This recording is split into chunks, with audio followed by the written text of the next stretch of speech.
So, welcome, Jaspreet and Mike. Welcome to our next episode of the Great Paediatric Bake Off, which is themed around EDI. And I know that both of you are very much involved in equality, diversity, and inclusion. So, before we begin, can you just introduce yourself? So, why don't we start with Mike? Tell us who you are, what you do for EDI, and can you bake? Thanks for inviting me along. My name is Mike Farquhar. I'm a consultant in sleep medicine at London Children's Hospital. I've been a consultant for about 10 years.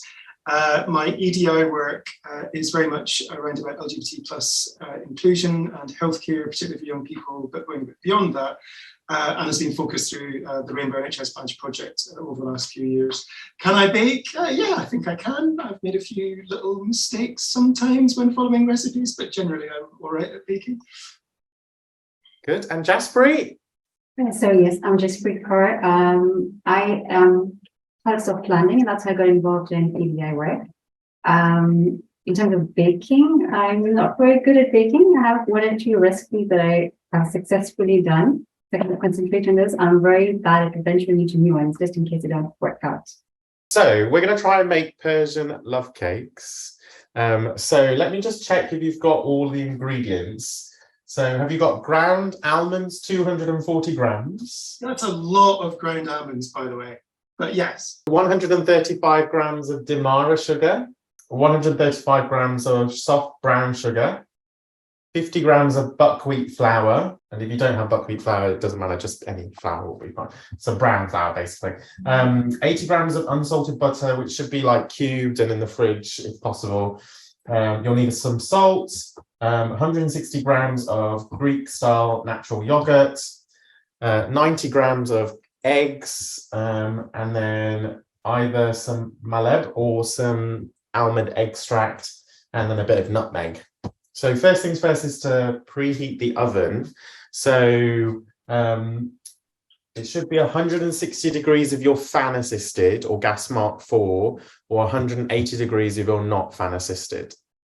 Basically, the first step is to put the ground almonds, the sugar, the flour, the butter, and the salt in like a food processor and basically mix it. So I will get measuring because I haven't measured any of mine.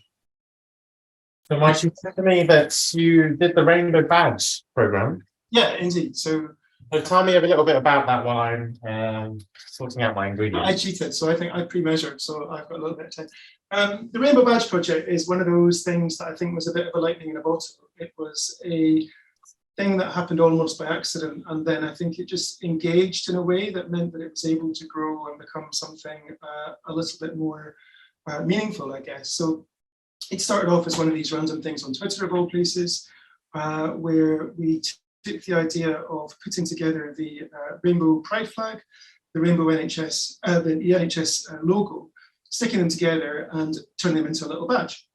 And the idea was that anyone who was wearing that badge would then be someone that would be identifying themselves as someone with a bit of knowledge, a bit of awareness about issues affecting LGBT plus healthcare, to give LGBT plus people the confidence to be able to talk to them.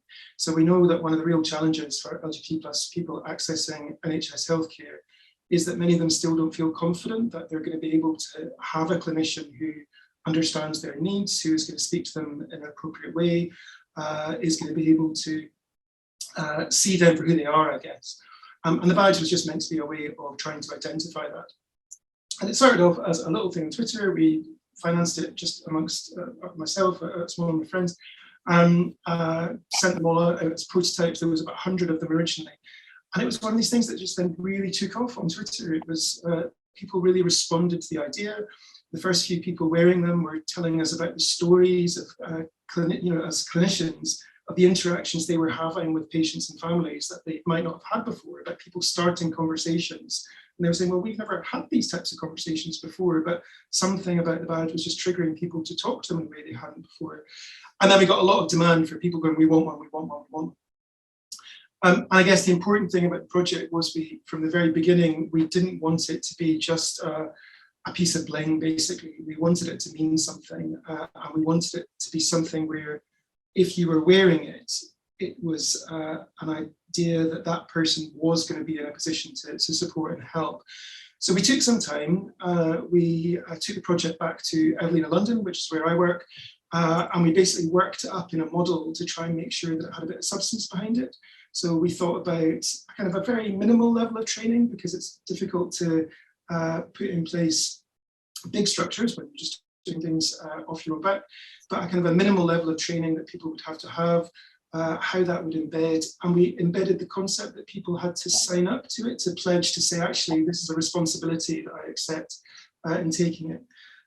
We piloted that at Evelina London. It was very successful. We spread it across the rest of our adult trust, Guys and St Thomas's. And then from there, we spread it across the rest of the NHS. And actually, it's really taken off. And it's now being taken over by NHS England LGBT office, and has been developed into a much broader model for what we called phase 2 of the project, which is about how you build on that to create something even bigger and better, is kind of the origins of it in a nutshell. Amazing. So how many trusts are involved in it now? Do you have a number, or? There are different levels now. So at the point with the original project that we ran through Evelina London GSTT, I think we were up to about 75% of trusts in England had signed up to it. The phase 2 model is a much more thorough examination of individual trust support for LGBT plus people and LGBT plus staff. So a smaller number of trusts have been through the phase 2 model. I think it's up to about 50 now altogether, but it's becoming, the initial phase 1 wave was kind of a first level, in terms of commitment and what that meant. The phase 2 bit of the project is a much more in-depth examination of any individual trust's commitment to LGBT plus healthcare and getting that right. It's a tiered system, so we award bronze, silver, or gold. I don't think we've given any gold awards out yet. I think we've given 1 silver. The majority of trusts coming through are coming in at the bronze level, which reflects the fact that we think there is still a lot of work to be done in improving healthcare for LGBT plus people, but it's getting there. Amazing. Have you managed to put all your ingredients into your food process? What am I meant to have? So I've got the flour and the demerara sugar so far. What else is meant to be in there? The ground almonds. Yeah, so almonds, sugar, flour, yeah? Almonds, the 2 sugars, the flour, the butter, and the salt. How much salt was it? 3/4 teaspoon. And then process all that. Yeah, I'm a bit worried that mine's not going to process, but that's fine. Well, it's great for me, Mark, because I see loads of people in my trust that are wearing the rainbow badge, and I think it just makes me feel more comfortable, and makes other young people sort of comfortable to talk and be a bit more open about their views and their issues and things, and hopefully it gives a starting point for them. Yeah, I think, and that's very much, so even people who, so LGBT plus healthcare professionals that I know who have been through as patients have said they didn't realize until they saw people wearing things like that, they didn't actually realize how much it mattered to them, which I found really interesting. I think, you're at quite a vulnerable point if you're accessing healthcare, and I think people often feel a little bit defensive.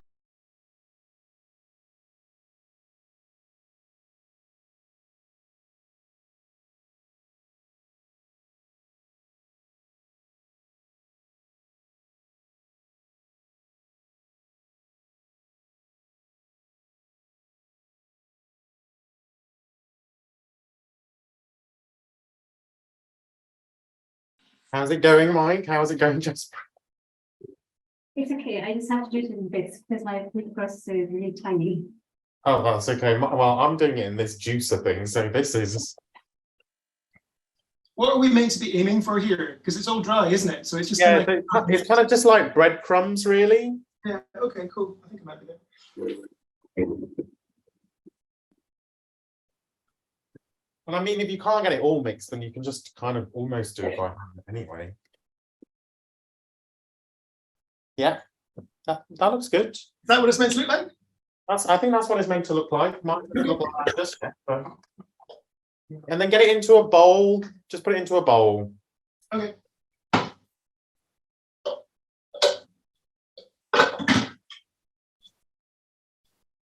Mine does not look like yours.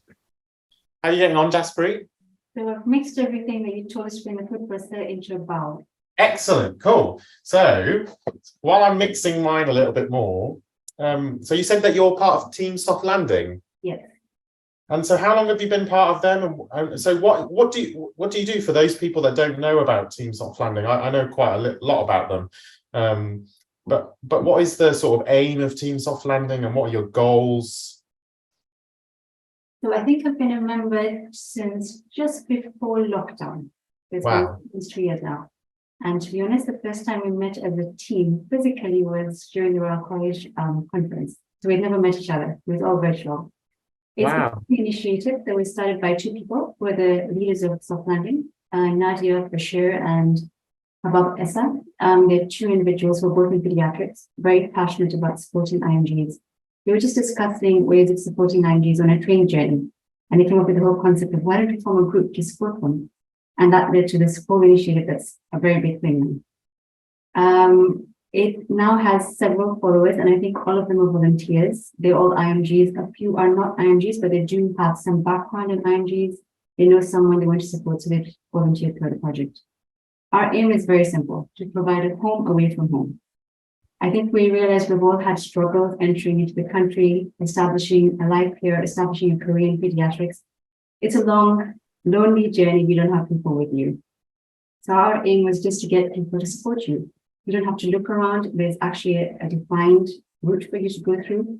Get all the support you want in terms of mentorship, in terms of guidance on the options available to you, and then guiding through those routes that are possibly available to you. Wow, amazing. And so I know that you have lots of events and things, don't you? Yes.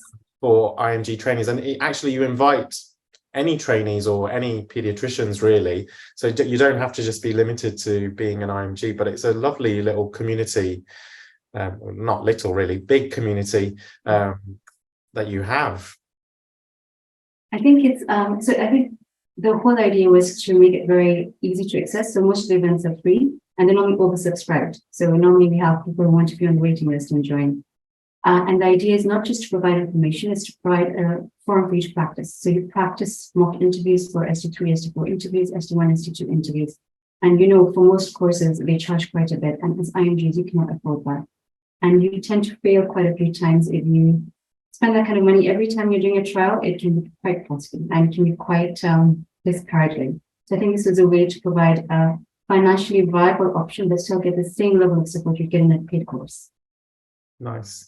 And the reason why it's so important is obviously because we know that unfortunately IMG sort of trainees or graduates or pediatricians or even healthcare professionals, they're slightly more disadvantaged in the workplace, and I'm sure you know about that. And having these sort of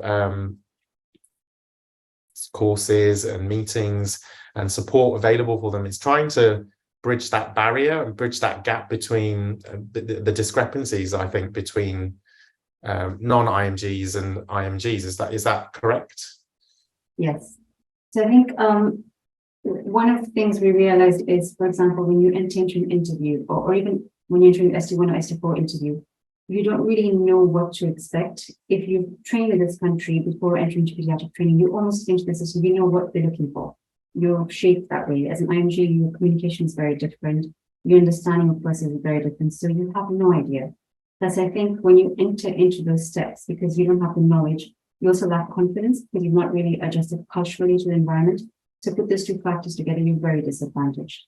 And you may pass the theory in the clinical bit because of your knowledge, but if you're not able to adjust to communication and the lifestyle culture here, you're still going to struggle in your workplace. You're not going to fit in. You're always going to feel like an outsider.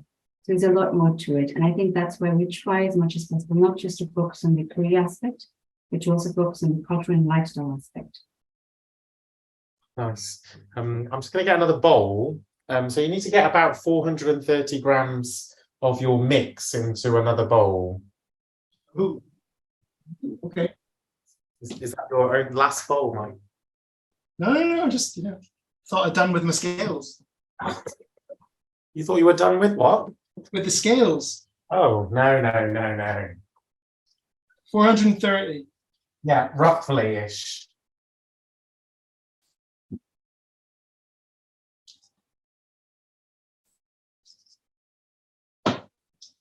So you should have a little bit left in the bowl. Yeah. All good. Good.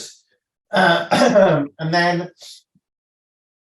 into the 430 gram bowl, you want to add the yogurt,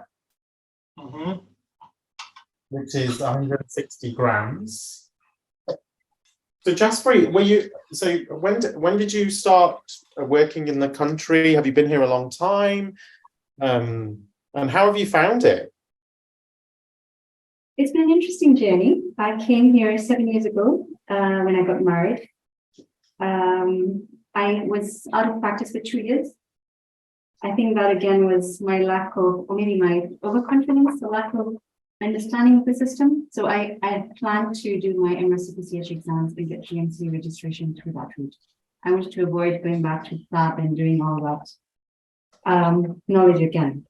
Yeah. So being, I think, a bit optimistic, I tried to follow that route. I did my first certificate exams before moving, but I really struggled with the clinical. I did several observations. I attended several courses, but I still failed the exam twice, the clinical. So that's the point I realized, okay, enough is enough. I might need to go back and do my PLABs.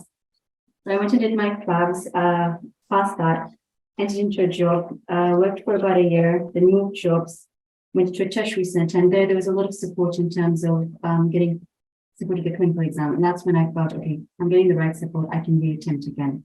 So I reattempted the exams and I passed. Amazing. The big lesson learned, sometimes practicing in the country really helps with clinical exams. Don't rush too much. And then I started practicing. So I've been practicing for about 4 years. I took 1 year maternity leave, so it took 4 years. And how have you, so obviously sounds like it was quite challenging at the beginning. And I agree with you, like having our system is so different to probably what you're used to. And it takes quite a long time to get used to working in the UK and the NHS systems, which even we struggle with. So let alone what our international graduates and medics will have problems with as well. I think the hardest bit was I didn't know who to talk to. So I ended up emailing random consultants in each trust that was close by to where I lived and just asking, do you have options or observations? And then very few would respond, and the few who responded were really far away from home. So I'd have to stay away from the house the whole week and come back just during the weekends for that observation. It wasn't something I could sustain long term. It's quite difficult. And even there, because you're not really in training, you're just observing, you can't really help much. So I think even the clinical staff get a bit overwhelmed with having you around all the time. So it can be quite challenging. I think that's the benefit of soft landing. It gives you the knowledge before you come into the country as well. So you're well prepared before you enter. And by the time you enter, you already have a network through WhatsApp and other regional groups. So you have the support before you land, which is amazing. Yeah. And it's really set off. So I know in my region, we've got Anandi, who's our international a team soft landing trainee for our region. But then also, even within my trust, I've got an IMG consultant who looks after our IMG trainees and IMG medics. And actually, they've got their own network within our own trust as well. So I'm able to signpost, new fellows that have come to our team and said, "Oh, I'll put you in touch with this person and get involved," because they've got so much like camaraderie between them and support between them, and I absolutely love it. I think is that one of the things with something like Team Soft Landing, that once you create the seed of that, it almost becomes self-sustaining, doesn't it? Because you create a network of people who are then going to be motivated to help the next generation coming through. So are you seeing it spreading like that? It has. It definitely has. I think we're not even looking for people to volunteer. People are just volunteering and spreading their wings. So it's just working by itself. It's great to see. So with the yogurt, also you need to add either the mahleb, 1 tablespoon, or tablespoon, like a big spoon. Tablespoon, yes. Big spoon. Or if you've got the almond extract, then it's just like half a teaspoon. So I had to Google what mahleb was, first of all, and then my posh Waitrose down the road didn't have it. which, you know, I mean, this is a high level of ingredient you're asking for here, you know. A tablespoon, Well, okay. I mean, this, you know, this bake was intentionally meant to be sort of international. So it just shows you how difficult it is to get certain ingredients There's always Amazon. for our ethnic colleagues. So what is mahleb, Ash? You tell me, Mike, because you did lots of research on it. I didn't do any research. Is it some kind of cherry seed? I think I read, but I don't know. Yeah, I think it's the seed of the Saint Lucia cherry, I believe. There you go. You know. Okay, so I've added the mahleb. Anything else has to go in? Have you put the eggs in? 90 grams of eggs. So I would put 2 eggs into a bowl and then put 90 grams in, because. So I can just mix the eggs together, yeah? It doesn't. Yeah, mix the eggs together. And then a 3/4 tablespoon of nutmeg. Tablespoon. Teaspoon. Teaspoon. Teaspoon.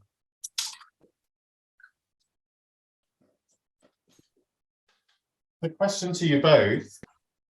So obviously you've both talked about groups of people and children that may be disadvantaged, and even like healthcare professionals. I'm intrigued to know, like what ways can we be better? How can we make these disparities better? How can we make it more inclusive in our workplaces and in our day-to-day sort of practice? So I think the beginning has to be talking about it more. I think I'm a member of the college's members reference group for the EDI work that the college does, which has very much become a focus since Camilla Kingston became president. The EDI work has very much been centred and prioritised in terms of trying to doing it. And I never fail, I think, every single time I go to that meeting. So it draws together people from lots of different areas of EDI, and people come and bring examples of where it's not working in their own particular area, if that makes sense. And I never fail to be surprised at what I didn't know, if that makes sense. And I think that awareness of just how difficult different people with different protected characteristics have about being a paediatrician, about being a young person, is really important. I think there was a meeting not too long ago where a trainee who has physical disabilities was talking about how challenging it was to get training right for her. And it's just something that had never occurred to me before, because it wasn't something that was in my area of experience. And then as soon as people start talking about it, you go, actually, yeah, we do need to know about this. We need to be thinking about how we do things better. So I think talking about it is the first step. And then I think with most of these things, the next bit is about education. It's about trying to help people understand what they can do to help. People are often scared, I think, of trying to do things or saying the wrong thing or doing the wrong thing or not being able to do enough. And actually, a lot of the time, just doing simple things well can make a big difference. I think being seen is absolutely essential. Ronks, who is an ED doctor that does BBC's Operation Ouch, they have this thing about you cannot be what you do not see. And I think that's a really important part as well, that when we're thinking about young people and colleagues, that they need to see examples of people like them succeeding. And that again ties in, so things like the college looking at who we give awards to, who gets recognition in the college, is still historically very much tilted towards, old white men, basically. And I think that kind of recognition, shifting things, is really important as well. So simple things done well, as with almost everything, I think, is the key. Yeah, agreed. I think people don't know what these issues actually even exist until somebody tells them directly, this is how it's affecting me.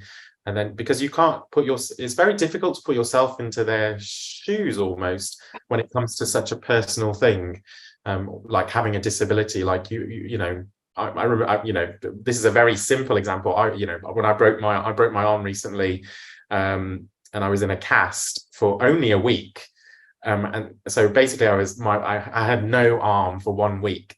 and I couldn't do anything with it. Luckily, it wasn't my dominant arm, but I just felt so debilitated, and that's just a small disability. Imagine not having a limb, or having a stroke, or paraplegia, anything like that at all in the workplace, and how much impact that would have. But having to adapt everything that you're doing, and I think you have to go through almost everything that you would do in the day-to-day working life and seeing how it will impact them. I think you really need to be curious about what it is and talking about it.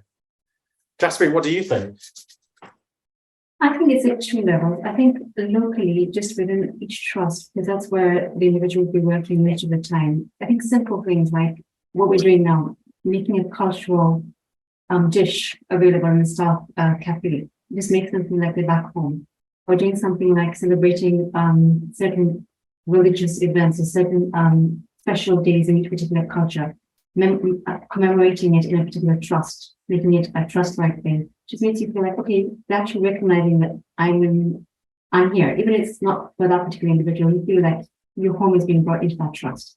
Simple things like that. And I think on a wider basis, I think one of the things the Royal College could help with is, I think one of the things IMG struggle with, I think we're lucky in London, we're quite privileged. We do get educational supervision in a similar way to training. But I think out of London, it's quite different. We're giving a supervision role to each individual IMG coming into the trust from the time they enter their NHS, with proper induction is very important. I think induction is something South London has worked with Royal College with, to get a clear induction program for IMGs. I think a lot of trusts are now being pushed to get that as a formal requirement, which I think South London has done really well with, because it's helped to format that guideline. I think the other thing is, once you have got that induction, the educational supervisor should not just ask you about your career progression before they begin the official thing, which is one of the things we discussed at the last workshop in Royal College, is try to get to know that individual, look at their personal background, how are they settling into life in the UK.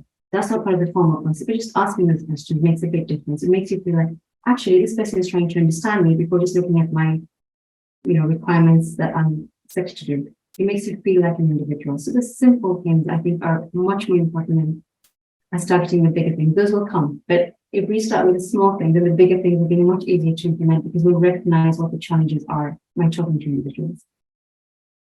Absolutely, I can't agree more. Those little things really count, and it's the same in well-being. Making those things and doing those small things that people really find frustrating or really care about, and getting them right will impact so much. And then you can do the bigger things. And induction for IMG trainees or professionals is poor at the moment, but I know in my region it's not the best, and we're working on it. And we're working, even doing sort of a simulation course solely based for IMG trainees, to give them that experience and the understanding of communication and systems and things like that. Is something that we're doing. And I love all your ideas, Jaspreet. I think the thing about the small things, though, is that if you're going to focus on those, they have to be meaningful. I think there's a danger sometimes in doing things that come across as gestures rather than actually something people value. And well-being, I think, is a really good example of that, Ash. It's the small, meaningful things that make a difference to people from a well-being perspective, are things like, do I have a locker? Can I get access to hot meals? Am I able to take breaks in an appropriate place? And the kind of the more gimmicky small things, have an hour yoga lesson or a £10 Marks and Spencer's voucher, I think often then hit in a very different way, and people often feel that those are gimmicks and don't really translate to something that actually counts for them. So I think focusing on small things, absolutely, but if you do focus on small things, they must be things that then have meaning and traction. Otherwise, I think people just look at them as empty gestures, and I think that becomes self-defeating. So hopefully you've done that mix. So now you can line. So whatever tin you're using, so if you're using the muffin tins with cases, so what you want to do is the soft mix, the breadcrumby mix, split that between your cupcake cases or muffin cases or your tin. The wet mix? No, the dry mix. The dry mix? Yeah, so that's your base. Okay. So, and then like a cheesecake, you want to have that okay.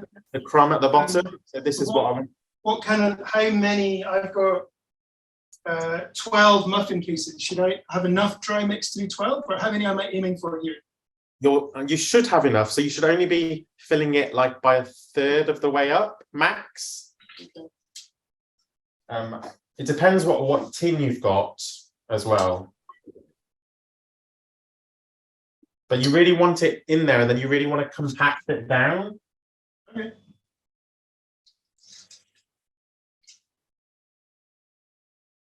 So I'm going to try and use my financier. I can't even say it. Ash, I think I'm going to use the muffin because I don't think I'll be able to make the layers in the tin that I bought. Yeah, that's fine. Don't worry. I'm going to try it. Let's see what happens. These might be quite variable. Some of them might be thicker than others. That's okay.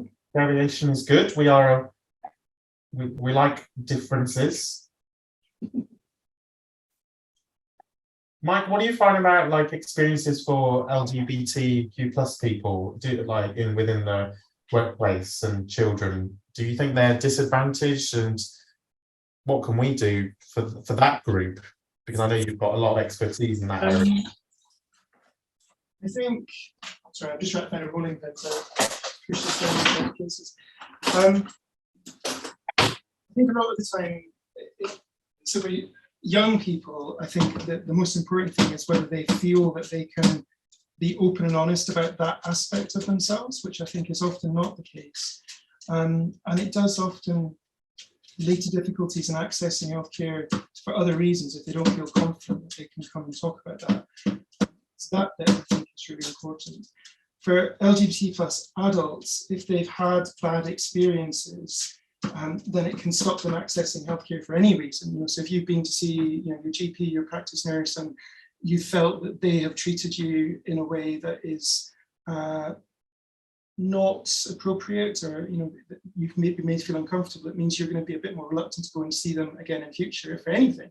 So we know that healthcare outcomes in general tend to be worse for LGBT plus people, and some of it is down to that lack of confidence in being able to access care. I think again it's about doing simple things well. That's where the symbols, the willingness to show that you understand and appreciate is really important.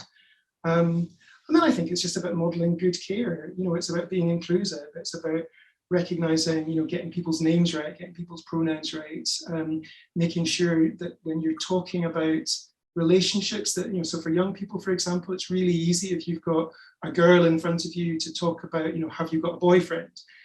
It's really easy to fall into those kind of unconscious bias around these things. So I think it's just about being considerate about the language that we use, talking about do you have a partner rather than a specific gender, trying to make sure that you're being inclusive and making people feel seen, even at that very basic level.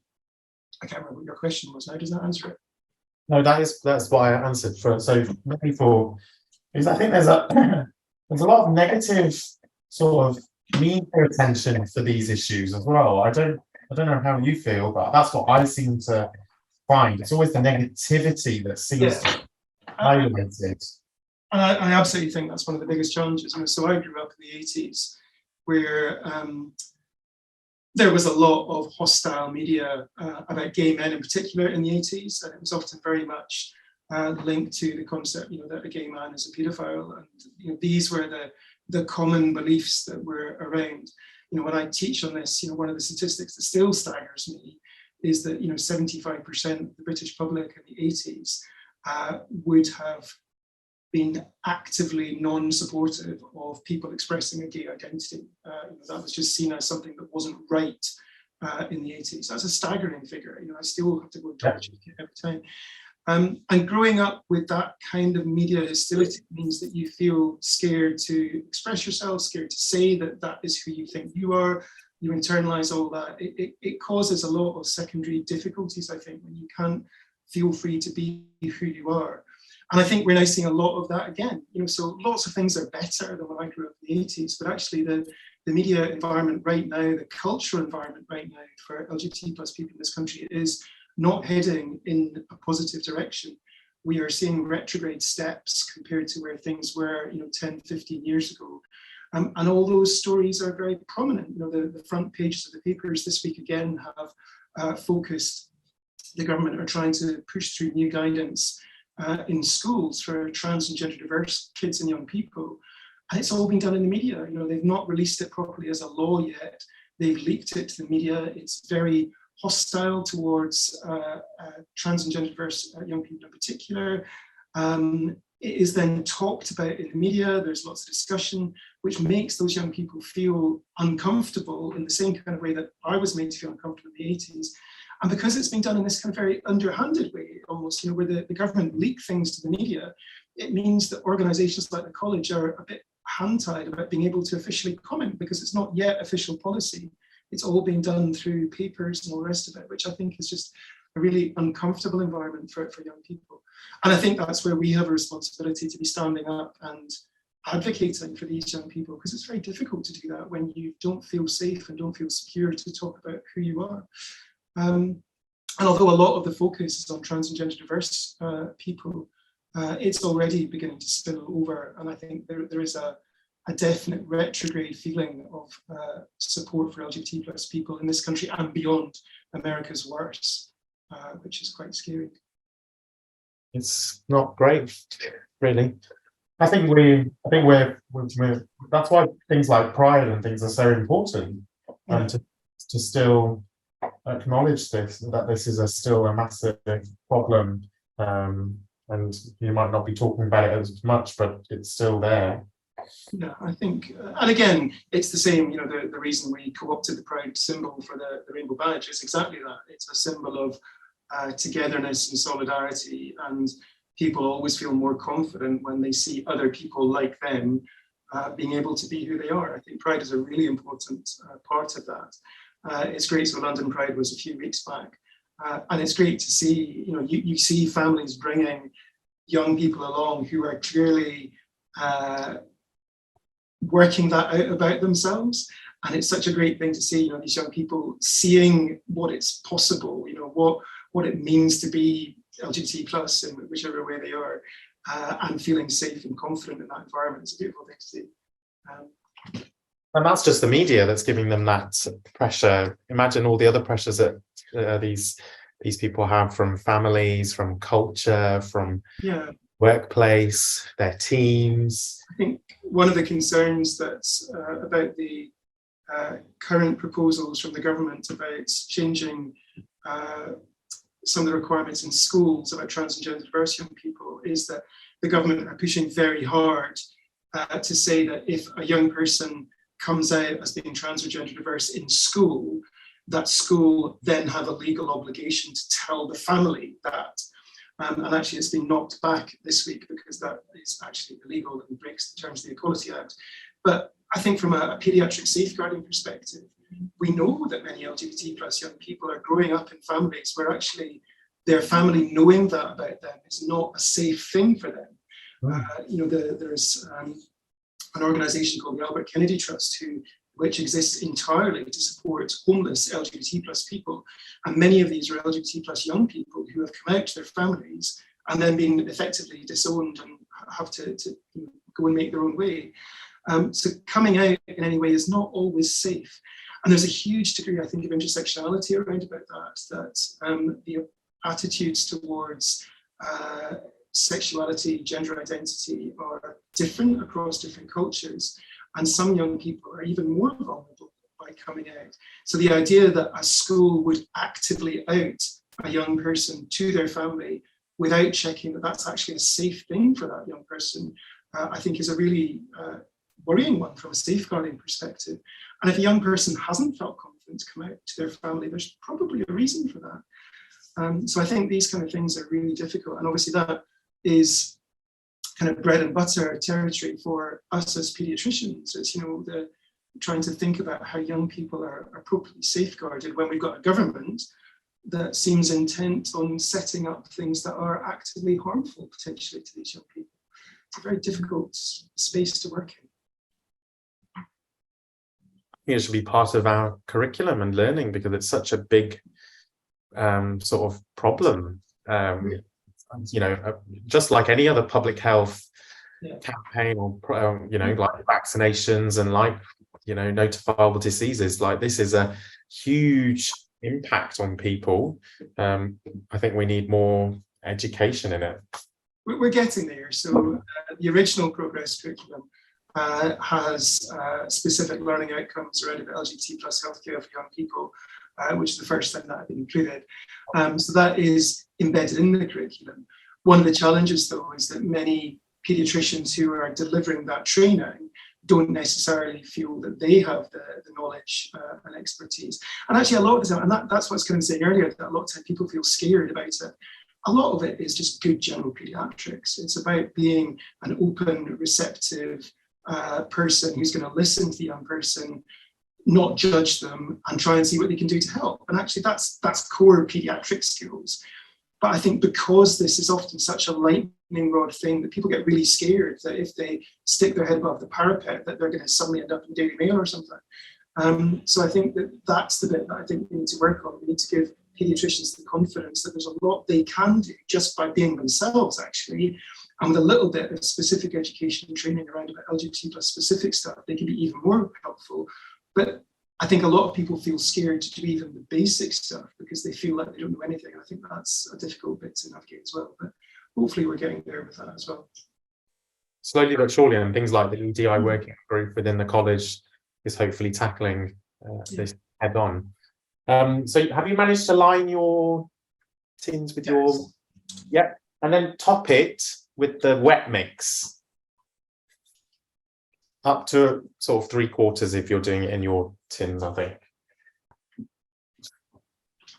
I know you guys both touched on this, but you suggested that actually within the NHS, in those most senior roles, or even within the college and things, I think we lack diversity. I think we lack those our international representation within those sort of senior posts or within the NHS and the college. And I don't know how we manage how we're going to tackle that.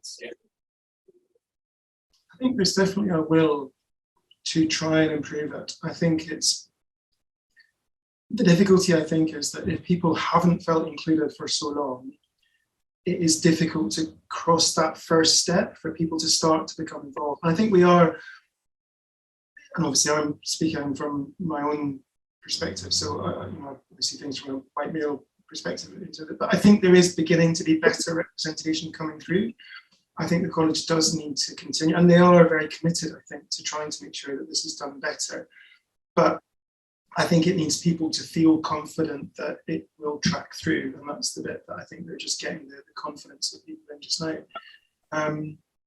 It needs people to want to engage with the college rules at the lower levels to be able to then progress through, I think. And I think that's beginning to happen a bit better. But as you say, the proof will be when our senior leadership is more reflective of the membership of the college as a whole. I agree. Well, Jaspreet, what do you think? How do you think we can get more of our international colleagues into those roles? I think from my personal experience, I think it's also making them aware of those roles. I think I thought that as an IMG, I could never apply for any role in the Royal College, but the more I'm learning, there's a lot of roles available that I can apply for. So I think it's also, we don't have enough knowledge about those roles. It's not that we're not allowed to apply for them, we actually don't think we can. So because of that, we actually have barrier to ourselves sometimes. So being aware that there is that opportunity, and secondly, knowing which ones to target and which skills are needed. So I think that's where the supervision comes in as well. If you have a good mentor or a good supervisor, they'll guide you through the process and tell you what should you be aiming for, what are the leadership roles you can apply for, what other things can you volunteer for. It's about having that knowledge and getting support to get there. I don't know if we have, this is something I don't know, but it's a question that I'd like to ask. Do we actually have a requirement of a certain percentage of representatives that should be from the minority group? Is it something like that at the Royal College? I don't know is the answer. I don't think so. I don't think so either. Certainly something that Mike can take back to the EDI group. Well, it's also something that people can tell the college directly as well. Mm-hmm. I think that's without being interested, because you almost know that there's a post that has to be filled in by someone who's from minority. And that, I think, just gives you that courage that there is a high likelihood that I could apply for that. It's just creating that confidence whether I am doing about to apply, that yes, there's that role there that is probably suited for me. Because I think it's just getting that knowledge that there's something there for you. I think in a way that's where that kind of network model of something like soft landing is really important, because as people who've been involved with soft landing progress and are then doing those kind of roles, they can then show the people within the network what they're doing and support them within that to do something similar. I think, again, it's the you cannot be what you do not see thing, isn't it? I think, there is a huge value in, at some point, we will hopefully elect a president who is representative of the wider college. And I think as soon as you've got someone in that position, then everybody else feels much more enabled to step up and do it. But it's getting people to that first step. I think the college are very committed, I have to say, from what I've seen in terms of trying to improve it. Even simple things, I think so. I think the college is still struggling a little bit to get people to fill in things like the monitoring information. So from the college's perspective, I'm not directly involved, but have some awareness of what the makeup of the college is in terms of the backgrounds people are from, gender, sexualities, all the rest of it. But because people don't fill in that information, it doesn't give them that first step to be able to think about doing that. So that's a really simple thing that everyone can do who's a member of the college, is if you're interested in trying to make this better, then make sure that you filled in that data about yourself on your college page. Encourage other people to, because the more accurate that picture is, the more the college are then able to tailor things to meet the needs of the membership as a whole. So, data drives everything. Yeah, I think if they've got the information, then they might be able to signpost people towards those roles if they know about it. But I think we need the information first as well before they can really make a change. And I think the other key with that as well is I think people still sometimes feel a bit nervous about giving that, even on an anonymous level, people sometimes still feel nervous about giving that information about themselves.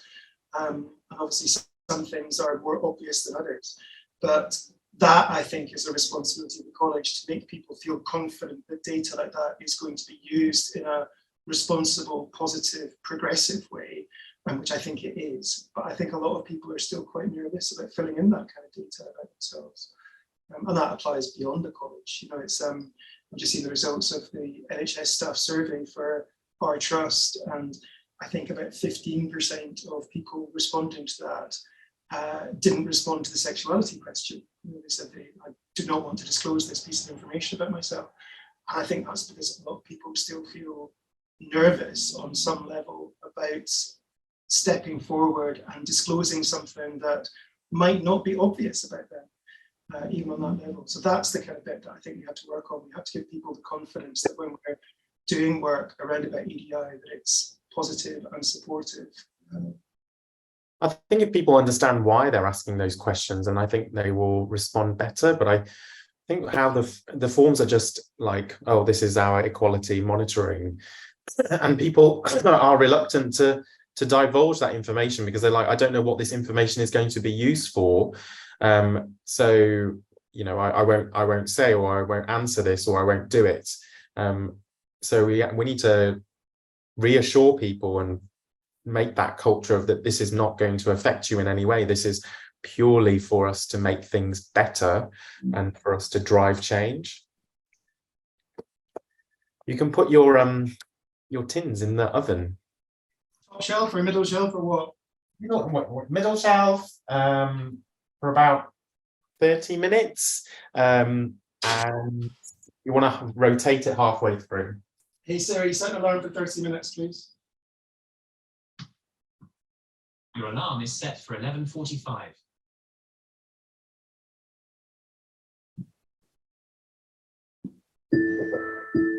Thank you, Siri. Ooh. Hey Siri, thank you. We are back. I'm hoping that your bakes are nearly done. My Siri has just gone off. I think we are good to go. Okay, go have a look, see if they've cooked. And they look good. They smell quite good.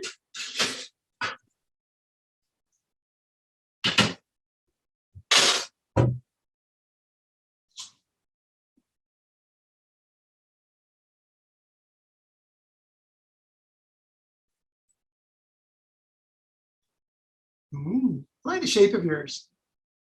That's the tin. Yeah, no, I know, but it still looks kind of cool. Just going to see, check that. I'm just going to put a skewer for it there, okay? So the skewer should go in and come out without any stuff on, yeah? Yeah, it might be a bit wet inside, so don't worry if it is. No, I think it's good. Yeah, that's fine. How do yours look, Jaspreet? They look a lot like Mike's. I did both trays. I wanted to the other tray. You did that. You did the other tray as well. Yeah, very little. I wanted to just try the tray. Oh, nice. Let's just see what Jaspreet's second batch look like. I like the fact that these didn't break from the top. Yeah, but actually they're like little bite-sized ones, aren't they? Yeah, they are. That's cool. So basically they need to cool for a bit, but they both look great. Well done, guys. And then you can decorate them how you want, really. So I know Mike's got some rose petals that he's going to put on his, but I like to dust mine with a bit of icing sugar. I think pistachio goes really well with almonds. So if you've got some pistachio kernels or anything like that at all, then you can grate them on top. Some people like them with mascarpone, like a little wheel of mascarpone. It's entirely up to you how you decorate them, but I'll look forward to seeing them at the in due course. So thank you very much both for baking with me. Have you got any final tips or for our viewers regarding EDI? Anything you want to promote from Team Soft Landing or Rainbow Badge? Feel free. I think for me, just follow the website, Soft Landing. We have a little post there that guides us on the events that we do, so you can check for that. And then for my own team, for my own sub-team, Soft Landing, please do try to look at our handbook on Amazon. It's a good guide for if you come to the UK for the first time. Great. Mike, anything you want to final words? I don't think so, really, other than I think just that I think trying to be better at inclusion is something that I think people are often scared of, and I think that is often the biggest barrier. I think just taking that little step and remembering that a lot of this is just the principles of being a good paediatrician, I think is really important. And not be scared by what you don't know. People respect the honesty when you tell them that you're learning as well. Yeah, I agree. I think be curious, ask if you don't know, be open to different views and values, learn about different cultures, learn about different ways of life. Yeah, just be a human, I think, and just be nice, and you put it into your day-to-day practice as a paediatrician is what I think. So thank you very much, both. I look forward to seeing your bakes, what people think of them. Thank you. Bye. Bye. Bye.